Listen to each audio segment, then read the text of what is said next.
Mari kita meluangkan waktu untuk mempelajari firman Tuhan melalui Alkitab dengan judul Perintah Pertama dan Paskah.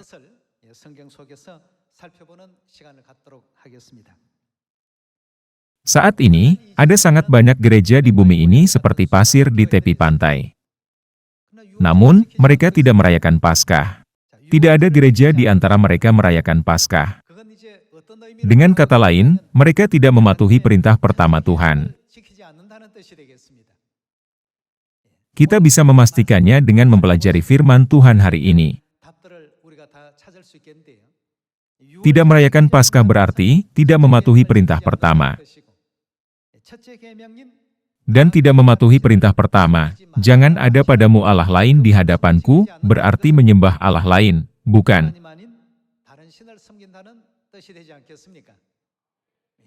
Kalau begitu, apakah orang yang menyembah Allah lain bisa memperoleh berkat, keselamatan, dan kerajaan sorga? Mereka tidak bisa masuk ke dalam kerajaan sorga. Tanpa merayakan Paskah, tidak seorang pun dapat masuk ke sorga, bukan? Kita perlu menegaskan hal ini melalui kesaksian Alkitab, bukan hanya berkata menurut pendapat kita. Kenapa kita ingin mempelajari hal ini? Itu karena soal ini berhubungan dengan keselamatan kita. Menurut 1 Petrus pasal 1 ayat 8, apakah tujuan iman kita? Itu adalah keselamatan jiwa kita. Inilah tujuan yang paling penting. Namun, jika kita tidak merayakan Paskah yang merupakan perintah pertama, kita akan menyembah Allah lain. Dan ketika kita menyembah Allah lain, kita akan masuk ke dalam neraka. Hari ini, mari kita mempelajari hal ini. Mari kita buka Matius pasal 22 dan menyelidiki makna dari perintah pertama dengan terperinci. Matius pasal 22 ayat 34. Ketika orang-orang Farisi mendengar bahwa Yesus telah membuat orang-orang Saduki itu bungkam, berkumpullah mereka. Dan seorang dari mereka, seorang ahli Taurat, bertanya untuk mencobai dia. Guru, hukum manakah yang terutama dalam hukum Taurat? Jawab Yesus kepadanya, kasihilah Tuhan, Allahmu, dengan segenap hatimu dan dengan segenap jiwamu dan dengan segenap akal budimu. Itulah hukum yang terutama dan yang pertama. Yesus menjelaskan kepada seorang ahli Taurat, bahwa mengasihi Tuhan dengan segenap hati, dengan segenap jiwa, dan dengan segenap akal budinya adalah perintah pertama dan terbesar. Bagaimana kita bisa mengetahui siapa yang benar-benar mengasihi Tuhan dengan segenap hati, segenap jiwa, dan segenap akal budinya? Bagaimana kita bisa mencarinya dari antara orang-orang lain? Tidak ada penggaris untuk mengukur hati. Jadi, kita perlu menemukan kasus orang yang mengasihi Tuhan dengan segenap hati, jiwa, dan akal budinya melalui Alkitab. Kita harus menemukan jawabannya di dalam Alkitab, bukan? Mari kita mencari jawabannya di dalam 2 Raja-Raja pasal 23 ayat 21. 2 Raja-Raja pasal 23 ayat 21 kita baca. Kemudian Raja memberi perintah kepada seluruh bangsa itu, rayakanlah apa? Rayakanlah Paskah bagi Tuhan, Allahmu, seperti yang tertulis dalam kitab perjanjian ini. Rayakanlah Paskah, ini adalah sebagian dari riwayat Raja Yosia. Sebab tidak pernah lagi dirayakan Paskah seperti itu sejak zaman para hakim yang memerintah atas Israel dan sepanjang zaman raja-raja Israel dan raja-raja Yehuda. Tetapi barulah dalam tahun ke-18 zaman Raja Yosia Paskah ini dirayakan bagi Tuhan di Yerusalem. Mari kita lihat catatan Alkitab tentang perbuatan Raja Yosia setelah ia merayakan Paskah. Mari kita baca ayat 25. Sebelum dia tidak ada raja seperti dia yang berbalik kepada Tuhan dengan apa? Dengan segenap hatinya, dengan apa? Dengan segenap jiwanya dan dengan apa lagi? Dengan segenap kekuatannya, sesuai dengan segala Taurat Musa.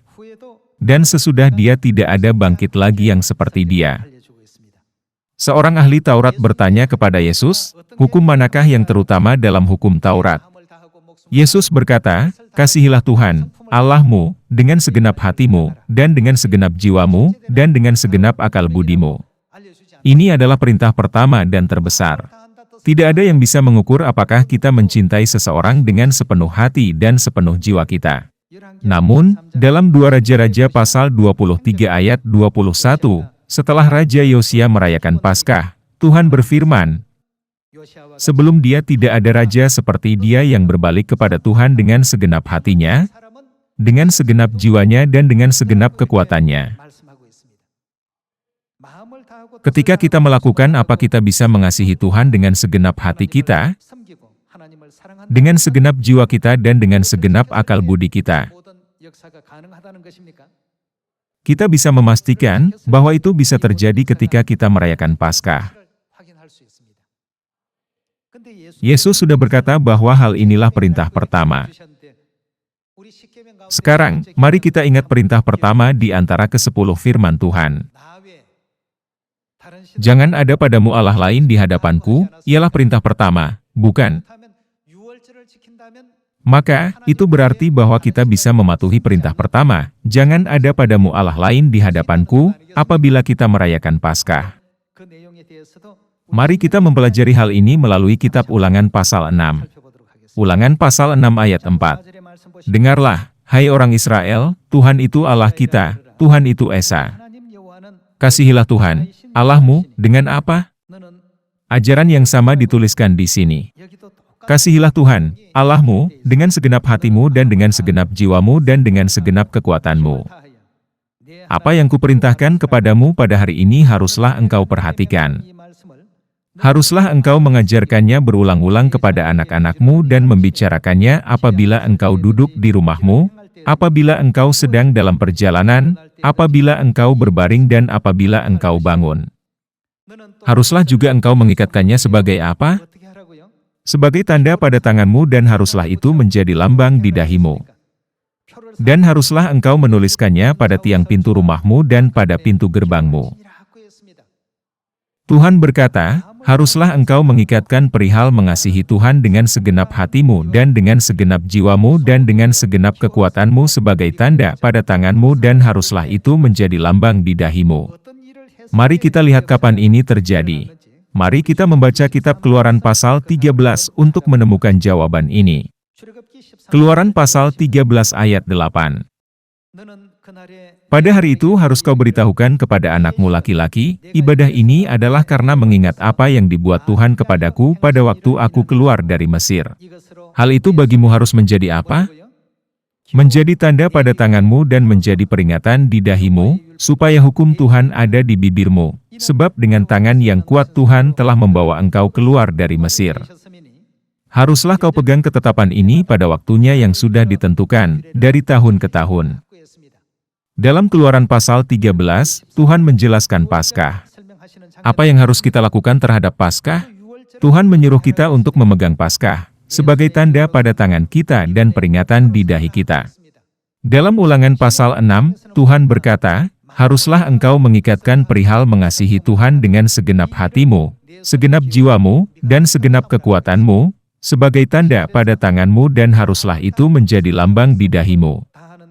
Dengan kata lain, ketika kita merayakan apa, kita bisa mengasihi Tuhan dengan segenap hati kita, segenap jiwa kita, dan segenap kekuatan kita. Ketika kita merayakan Paskah, kita bisa mengetahuinya melalui Ulangan pasal 6 dan Keluaran pasal 13. Mengasihi Tuhan dengan segenap hati, segenap jiwa dan segenap akal budi adalah perintah pertama. Tetapi perintah pertama adalah, jangan ada padamu Allah lain di hadapan Tuhan. Dengan kata lain, jika kita merayakan Paskah, kita akan hanya menyembah Tuhan saja, bukan dewa-dewa lain. Kebenaran apakah harus ada di dalam gereja, yang sungguh-sungguh hanya menyembah Tuhan? Harus ada Paskah. Jadi kita harus memberitakan dengan berani tentang Paskah Perjanjian Baru, yang telah diberikan Tuhan kepada kita, di Samaria dan sampai ke ujung bumi, bukan?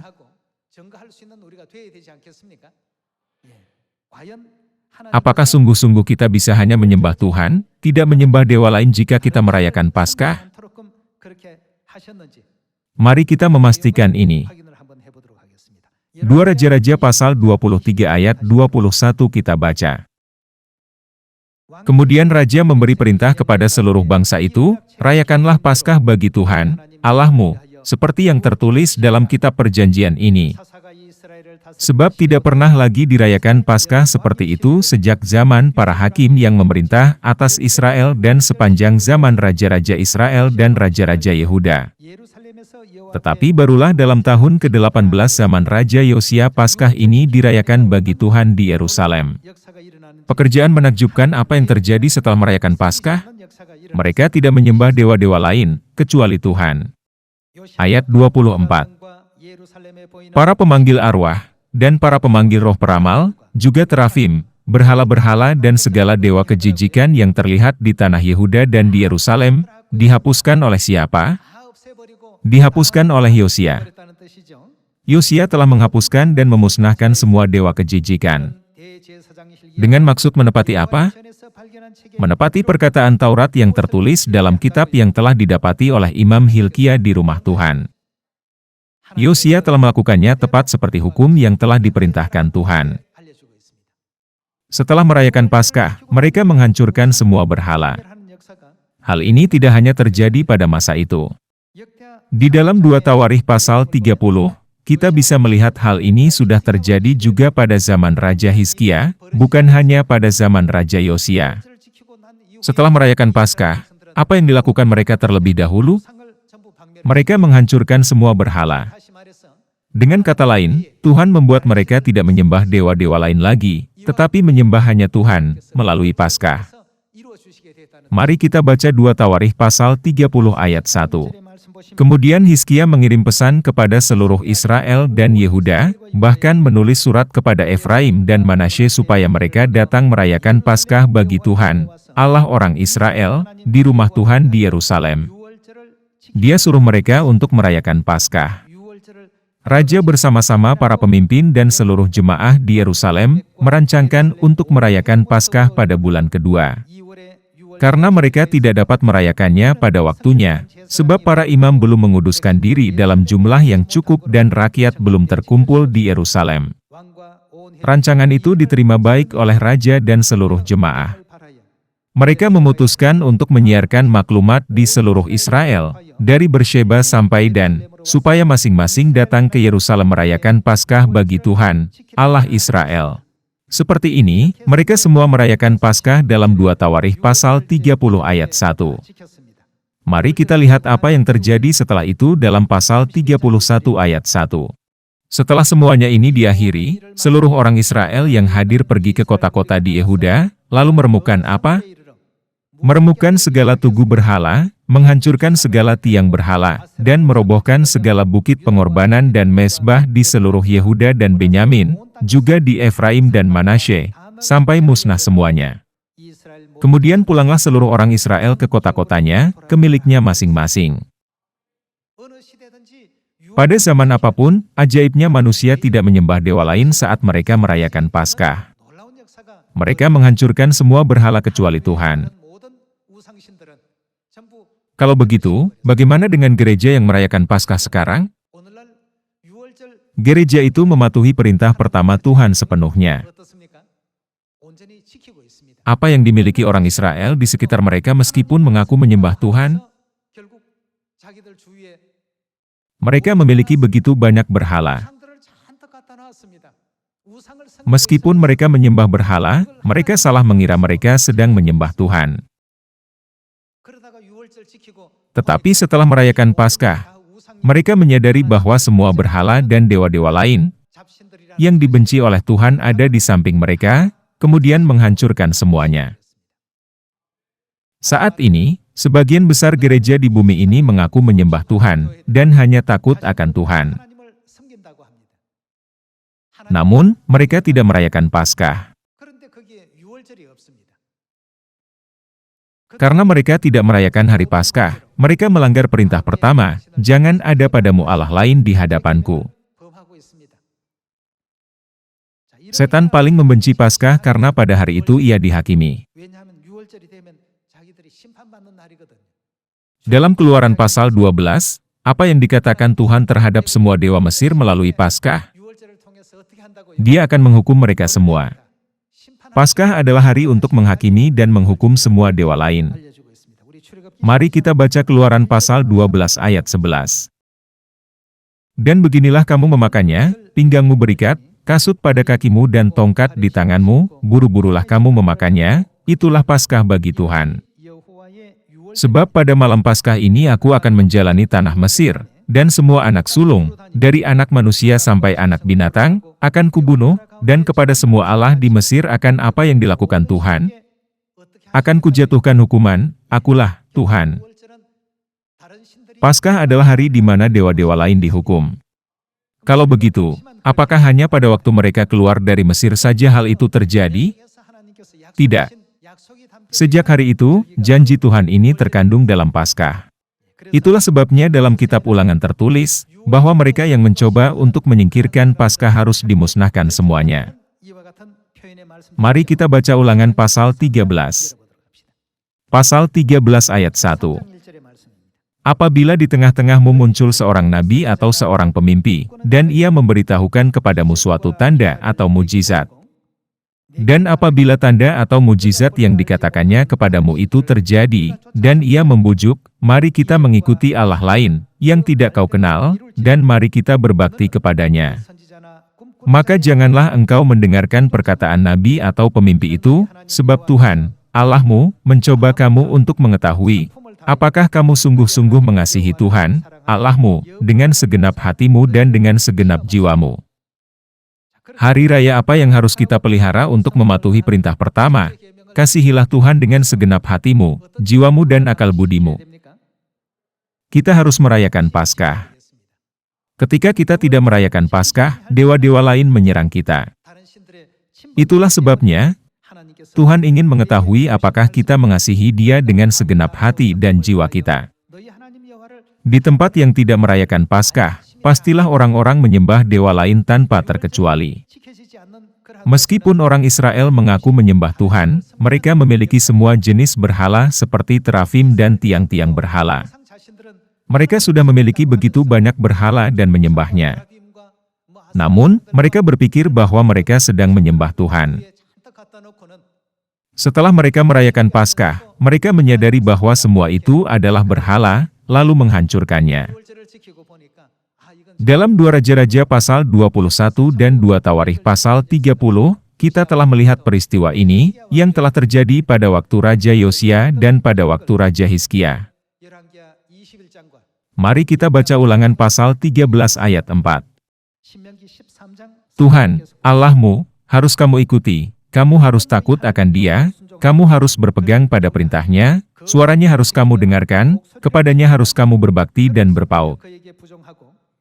Nabi atau pemimpi itu haruslah dihukum apa? Dihukum mati. Ini adalah firman Tuhan yang sangat tegas. Tuhan adalah kasih. Namun, karena mereka terus menyesatkan umat Tuhan, Tuhan menyuruh umatnya untuk membunuh semua nabi dan pemimpi palsu ini. Nabi atau pemimpi itu haruslah dihukum mati, karena ia telah melakukan apa? Mengajak murtad terhadap Tuhan, Allahmu, yang telah membawa kamu keluar dari tanah Mesir dan yang menebus engkau dari rumah perbudakan. Mereka mengajak kita untuk murtad terhadap Tuhan dan menyembah dewa lain. Kapan Tuhan menebus umatnya dari tanah Mesir, tanah perbudakan? Hari Paskah. Dengan maksud untuk melakukan apa? Untuk menyesatkan engkau dari jalan yang diperintahkan Tuhan, Allahmu, kepadamu untuk dijalani. Demikianlah harus kau hapuskan yang jahat itu dari tengah-tengahmu.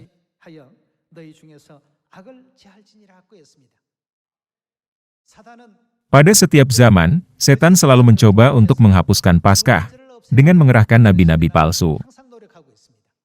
Ketika dia menghapuskan Paskah, dia bisa memiliki kesempatan membuat manusia menyembah dewa lain, bukan Tuhan. Tetapi di mana manusia merayakan Paskah, tidak ada kesempatan untuk menerima dewa lain. Itu karena Tuhan telah menutup semua jalan yang salah melalui kebenaran Paskah. Di dunia rohani yang tak kelihatan, Tuhan sudah memasang sistem dan alat dalam Paskah, yang berfungsi untuk kita tidak menyembah dewa lain, tetapi hanya menyembah Tuhan saja. Jika seseorang berkata, kita tidak perlu merayakan Paskah, itu sama artinya dia tidak perlu menyembah Tuhan. Bagaimana gereja yang berkata seperti itu bisa diselamatkan? Bagaimana gereja itu bisa mengharapkan kerajaan sorga? Tuhan sudah berkata, harus kau hapuskan yang jahat itu dari tengah-tengahmu. Dan dia dengan jelas mengajar kita, bahwa orang jahat itu adalah orang yang mengajak kita, untuk tidak mengasihi Tuhan dengan segenap hati kita, jiwa kita, dan akal budi kita.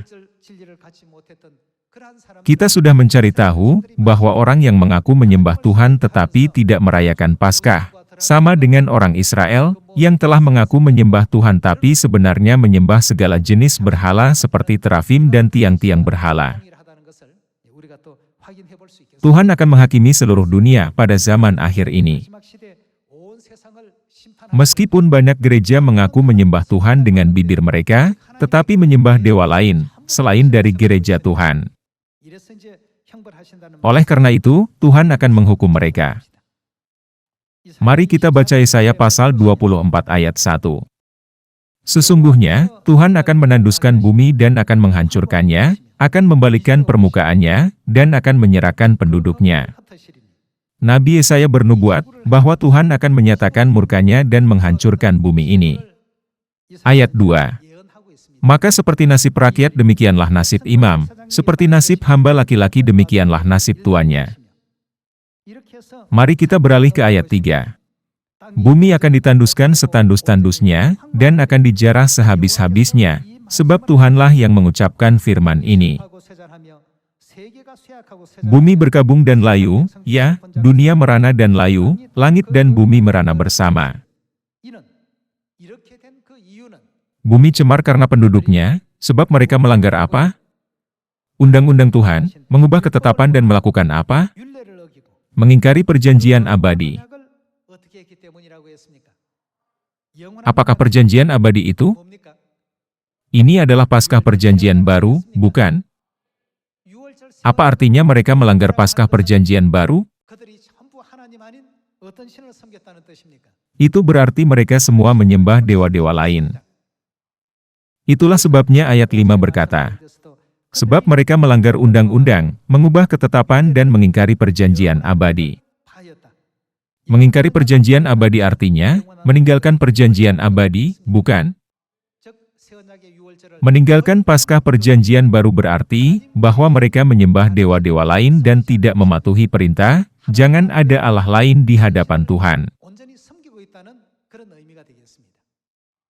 Alkitab dengan jelas mengajarkan hal ini kepada kita hari ini.